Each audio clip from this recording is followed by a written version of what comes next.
Okay, welcome to a deep dive. Great to be here. We're cracking open some fascinating sources today, really digging into political science research, hmm specifically looking at elections in Spain, all the way from the mid-'80s up to 2016. That's quite a span of time. It is.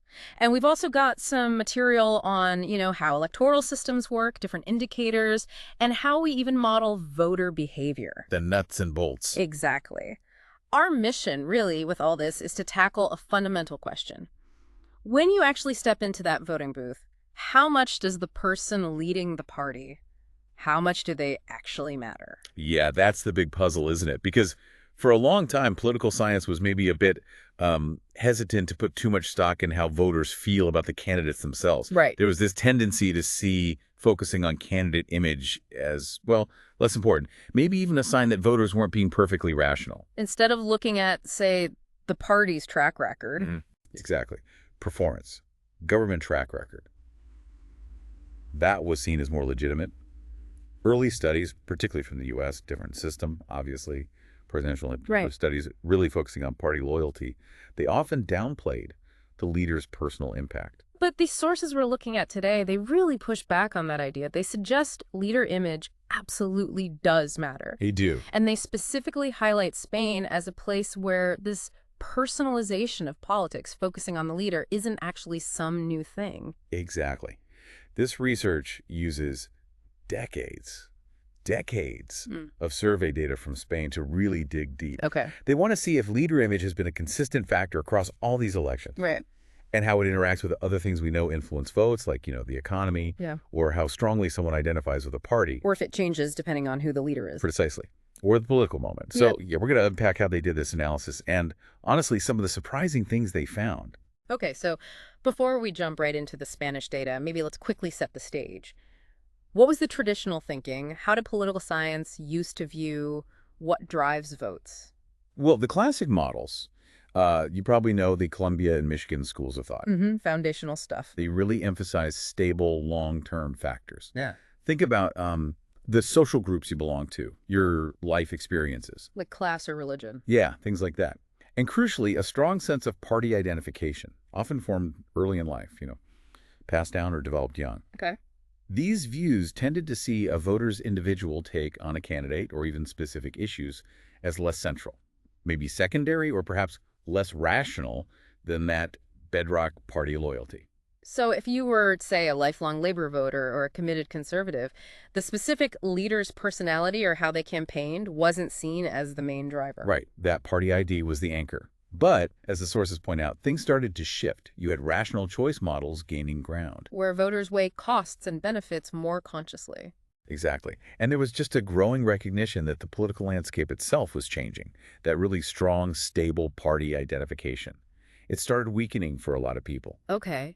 And those traditional social indicators like class or religion, they became less reliable predictors of how someone would vote. And campaigns got more personal, more media-focused. Absolutely. Campaigns became much more focused on the individuals, on the leaders themselves. And that brings us right back to the leader's image, that personal connection or perception. The study mentions things voters might look at, like leadership skills, charisma. Yes, exactly. Things like perceived leadership, maybe charisma. Integrity is a big one. Perceived competence. Things you judge about a person. Right. Though the sources do note that researchers don't always have one perfect, agreed-upon list of these qualities. Sure. But the basic idea is that voters aren't just looking at a list of policies. They're forming impressions of the person leading the party based on these kinds of traits. And that impression could definitely sway their vote. So let's get specific to Spain. The sources say this personalization isn't new there. Why? What's different about the Spanish context? Well, they suggest a few things, kind of a mix of history and modern trends. Some look way back to traditions like caciquismo. Caciquismo. What's that? It was basically a system of local bosses, powerful local figures who held a lot of personal sway and influence, almost like political patrons. Ah, okay. So a history of politics being quite personalized at the local level. Precisely.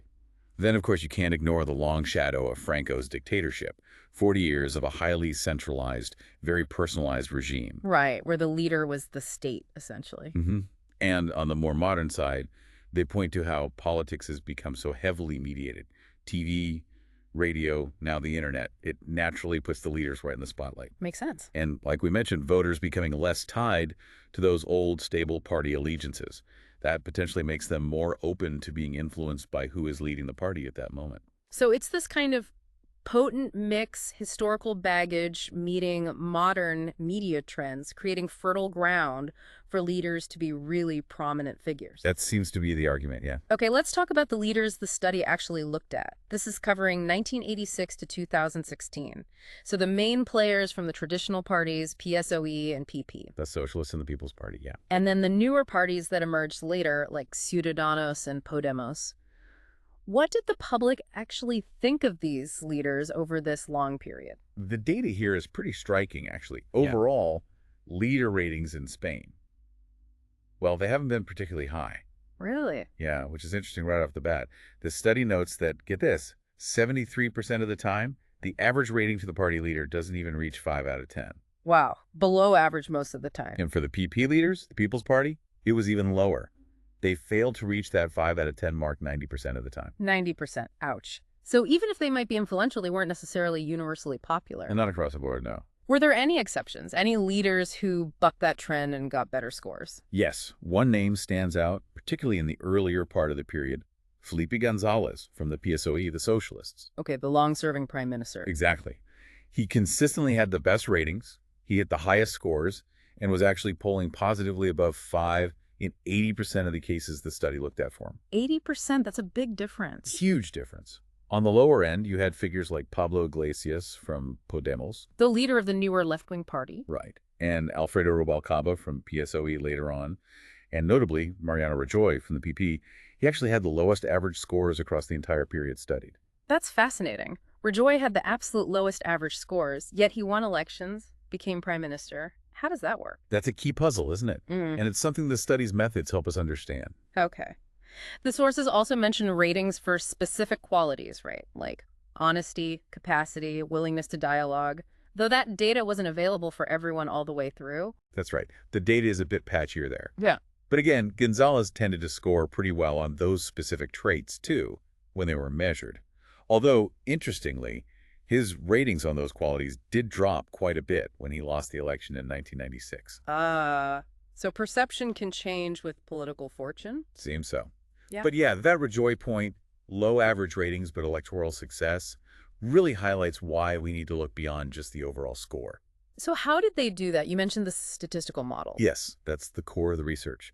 They use these models to try and untangle how all these different factors influence voting decisions across all those elections. Okay.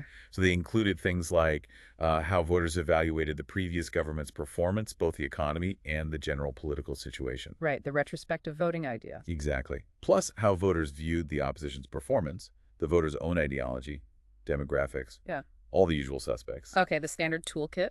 Right. And then, crucially, they added the variable for the leader's image rating into the model. To see what happens. To see if it makes a significant difference. Does it help explain the vote choice on top of everything else? And does adding it maybe make some of those other variables less important, statistically speaking? Okay, so they're trying to isolate the specific impact of the leader's image, controlling for all the other things we think matter when people vote. Precisely. That's the goal. And just for context, in these specific models, they used voting for the PSOE, the Socialists, as the baseline, the reference category they compared everything else to. Got it. Okay, so they run these complex models across 30 years of Spanish elections. What was the big takeaway, the headline finding? Well, the main conclusion is really quite clear and maybe a bit surprising given some of the older theories. Okay. The image of the political leaders has consistently shown a real significant effect on how Spaniards voted throughout this entire period. It's been a determinant factor. A determinant factor. So it wasn't just like background noise. It actually helped predict the vote. Exactly.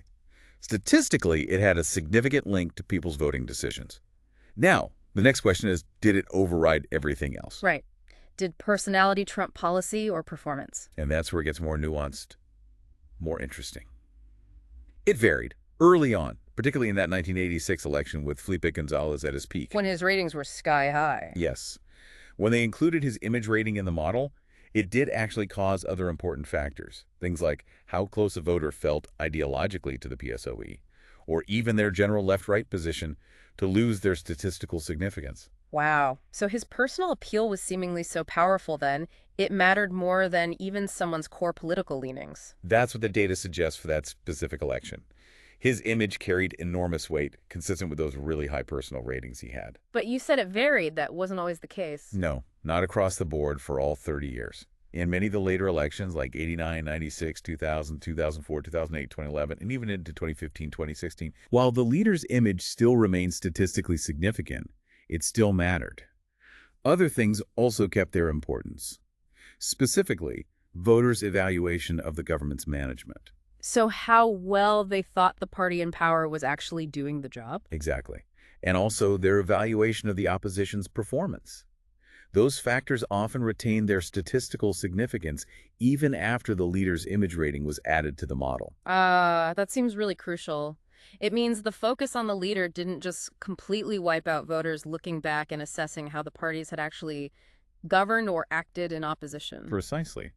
It suggests voters are capable of processing both. They're looking at the leader, yes, but they're also looking at the record. So it counters that idea that personalization automatically means politics becomes shallow, just about personality. It certainly pushes back against the most extreme version of that argument, yes.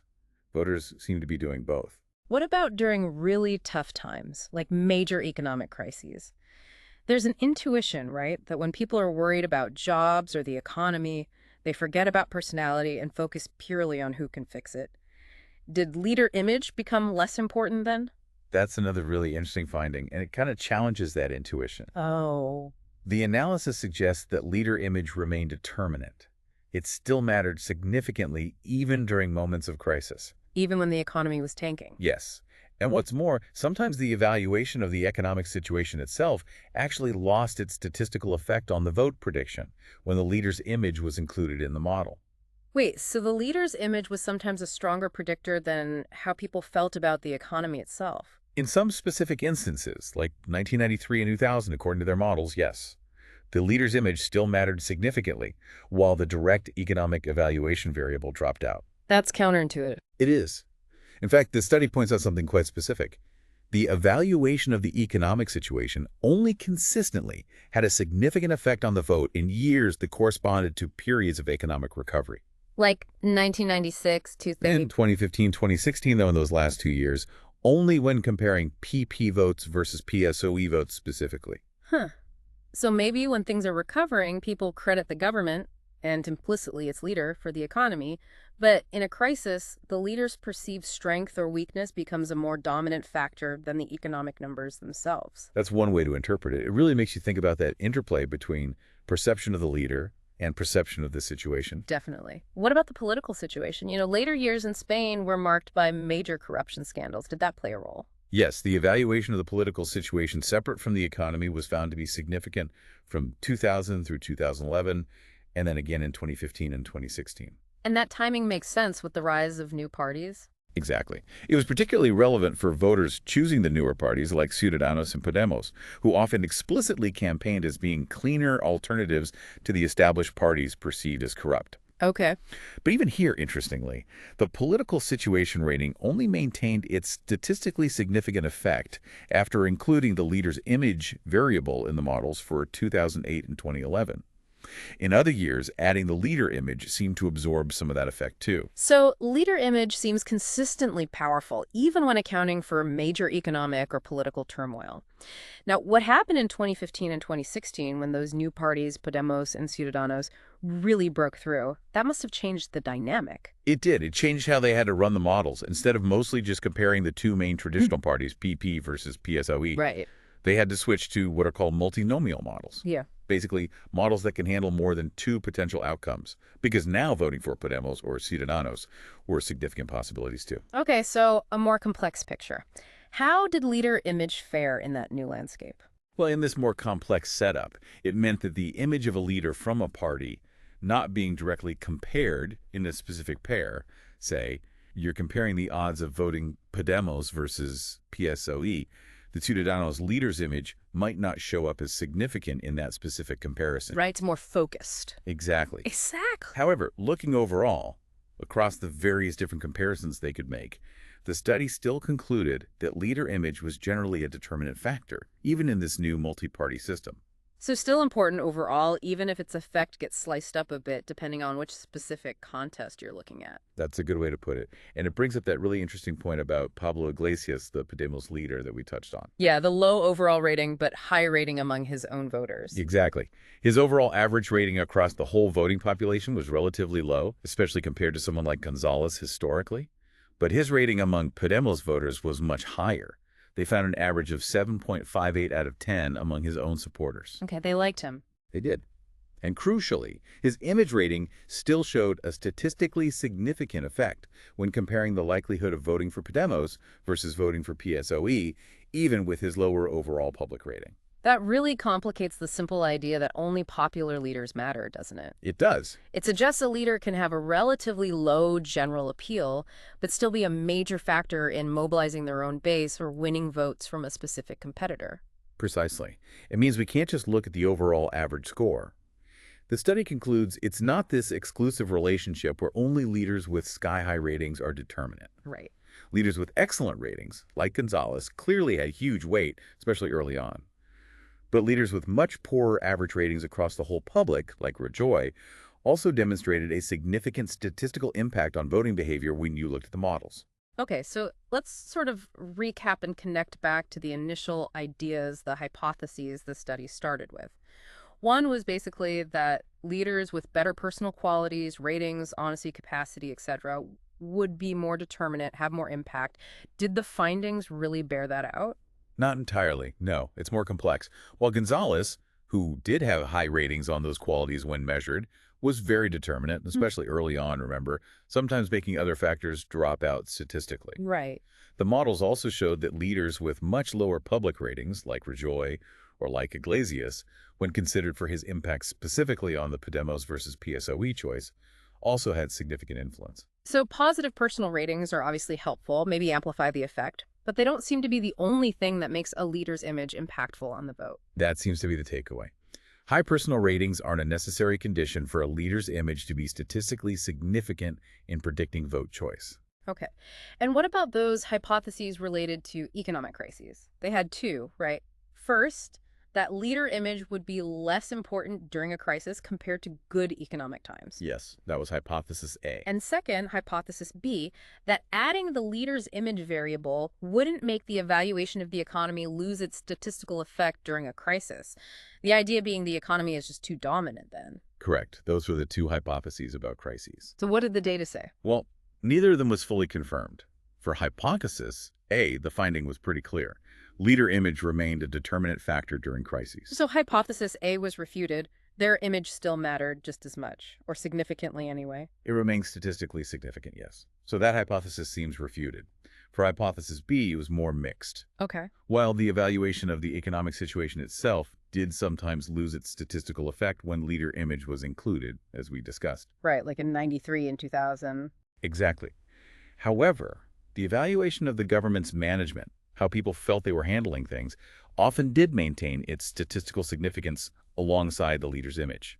So voters were still evaluating performance, even if the leader's image was also powerful. It seems so.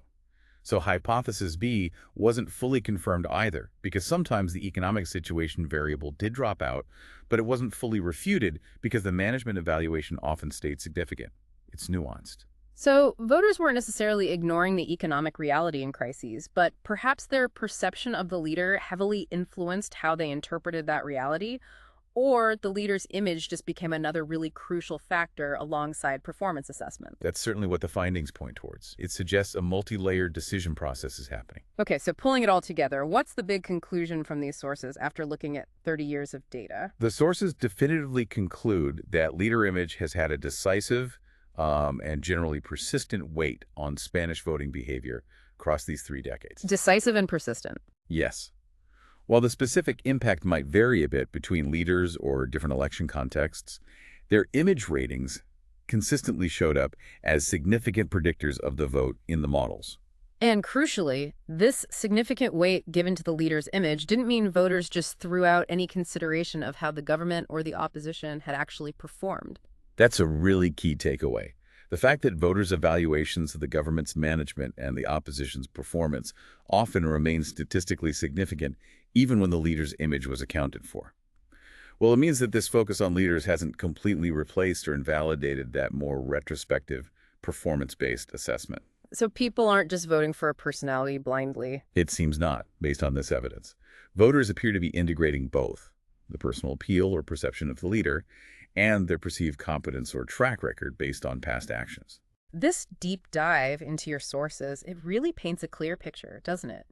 You really can't discount the influence of the person at the top, even in a parliamentary system like Spain's, where you don't directly elect the leader nationwide. Absolutely. Leader image isn't just some superficial layer, some window dressing. It seems genuinely woven into the fabric of how people decide who to vote for. And it interacts in these complex ways with how they see party performance and the wider political and economic context. It certainly underscores the complexity of how voters actually make up their minds. Yeah. It's a mix, bringing together those personal evaluations, assessments of performance, and maybe existing political ties or ideologies. So what does all this really boil down to for you listening in? If leaders' images are clearly this influential, and yet their general public ratings, as we saw, are often quite low. Yeah, that contrast is striking. But their impact on voting is still statistically high. And voters also seem to be factoring in performance. What does that tell us about the challenge voters face? How do you distinguish between simple personal likability or dislike, perceived capability to lead, and the actual tangible results delivered by a government or an opposition? That's a really interesting tension, isn't it? It is something to definitely mull over the next time you're thinking about politics and elections.